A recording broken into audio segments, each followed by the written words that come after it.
Welcome to another episode of Raven Conversations. I'm Joe Seamandel, State Public Affairs Officer for the Washington National Guard. And today I'm joined by Lieutenant Jens Clark, who is the S6 at 3 of the 161 Dark Rifles. I know they love to make sure they get the shout out. He's a signal officer in the Washington National Guard. He's also an IT professional and engineer at Checkpoint. Am I correct on that one? Yep. Is your company? Checkpoint Software. And he's going to talk to you about kind of his path in the Guard as a traditional soldier, how he got to the Guard, and then his civilian job. Hey, thanks for joining us, Jens. Thanks for having me. It's great to be here. Yeah. So, quick background on it. Yeah, so I'm 30 years old, been in the Guard for, coming up on 4 or 5 years now. Been in the Army for 10 years. I was originally enlisted in the U.S. Army Reserve. Went to Central, where I attended ROTC in 2015 through 2018. Commissioned into the reserves, spent about a year there as one of 3 S6 in a triple slotted role. Got bored of that and went over to the Washington Guard just in time for COVID, where I was on the state COVID response, and then quickly activated for an NTSC rotation, Poland, and then came back home where I am now. Nice. So you were kind of telling me how you found out about the Guard from a buddy who was already in the Guard. Right, yeah. I was getting pretty bored of the usual reserves drill and complaining constantly, so he loved to poke fun at that and said, why don't you just come over to the Guard? And I was like, you know what, I'm going to. So I got hooked up with the officer strength manager, talked to him, got the process figured out. Took a little while, but eventually made it over to the Guard into Charlie 898. Yeah. And so before the Guard, you were in the reserves, went to Central Washington University, our alma mater. We're both alum of Central, ROTC as well. How was that experience? Oh, it was great. I loved it. So I came in as a sophomore in an MS2. I eventually was the battalion commander as a cadet, so that was a great experience. Got to be really close with a lot of the guys. It's funny, you always hear and see the memes and like the ROTC folks being like a bunch of tryhards and stuff like that. But I thought I found a lot of community in there, and a lot of good positive people that we're actually like I'm still friends with today. We keep in touch. They were in my wedding. Oh, very I was cool. in there. So yeah. So you got your bachelor's degree in IT and administrative management. Kind of explain what is that, right? I mean, for those at home. Yeah, so when I enlisted as a 25 uniform, go Signal, and I knew I had to have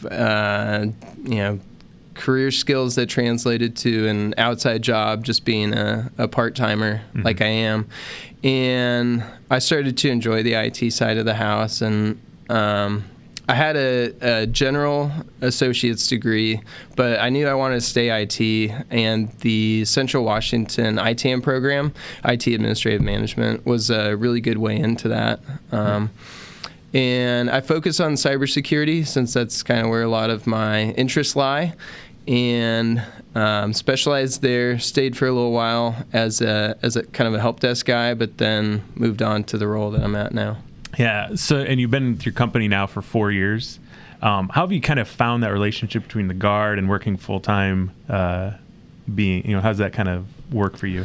I thought initially it was pretty daunting. I think especially in the company that I'm at, along with a lot of the technology world as a whole, doesn't truly have a good understanding of what the military and by an extension the Guard does. So they're very supportive. I think it's a nebulous concept. They have like what they see on TV and stuff like that, and that's what they think you do. But explaining that to them and having them know what your schedule's like, communicating that early and often, leveraging USERA if you have to, but also recognizing quality employers with like the Patriot Award through the ESGR. I just did that with my boss like 2 weeks ago. So it's kind of challenging, but we have a lot of resources available to people that might be a little uncertain about things, and it's definitely in place to make sure that there's a quality relationship between the two.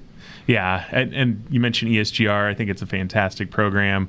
Definitely one that I think all guardsmen and reservists should use, because it shows the employer hey, we appreciate what you do for your soldier or airman. So, I mean, thanks for mentioning that. That's a great program to use. Yeah, absolutely. So I always ask this question, and I think it's got some, gets different answers. How's been in the Guard helped in your civilian career? Oh, I think it's helped a ton. Especially so being like the IT signal side of the house in the Guard, as well as my civilian career. Like, so I have that operational side of experience coming from the Guard that translates over to my sales side that I work on full time. Because let's be honest, like, there's always that stereotype of the sales guy. It's just like they don't know what I'm about and they don't care about my business. Well, having that operational background through the Guard and having practiced that in Poland, NTC, and just kind of the day-to-day flow of things, like, I can fall back on that experience and reference that a lot through different conversations and interactions with customers and coworkers at my company. Yeah. So then, kind of vice versa, how's the Guard helped in your civilian career? It's helped out a ton. It's just a great reference point for a lot of things.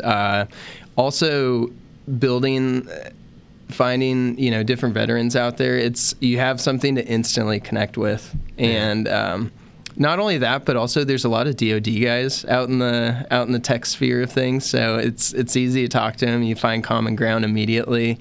A lot of the shared experiences really go a long ways. Yeah. So you mentioned Poland. You were on the deployment. What was that? 2020, 2021. Right. How did that go? It was good. I think.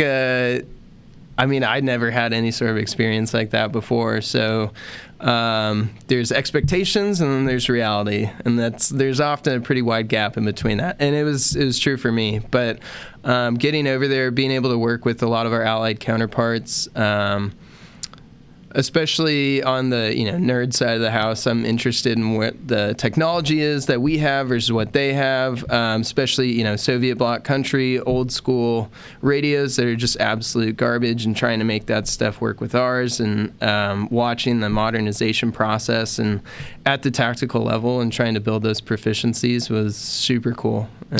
Yeah. No, that's pretty. It's pretty amazing. It's always kind of interesting to hear those stories of people and what they kind of learned during that deployment.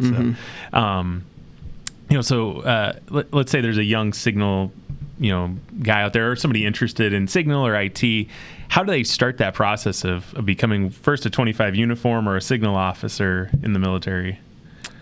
Well, I think really where a lot of it comes from is the willingness and the dedication to service. I think that's what's your reason to be and what's your driving force, and as long as you have that right ethos and pathos about you, the rest kind of comes naturally. As long as you're proactive and willing to learn more and kind of be that lifelong learner, and seek out stuff. I mean, not everything's going to be served up on a plate to you, but the U.S. military is a huge wealth of knowledge and information. You just have to know where to look for it. So. Yeah. Anything else you want to add? No. No, perfect. No, I appreciate it. Hey, thanks for joining us. If you like the video, give us a like. Hit subscribe if you really like the videos we've got coming out. Let us know if there's something you're interested in. You can leave a comment, and we'll throw the information about 25 uniform and the Signal Corps in the notes. And thanks for coming out. Thanks for having me.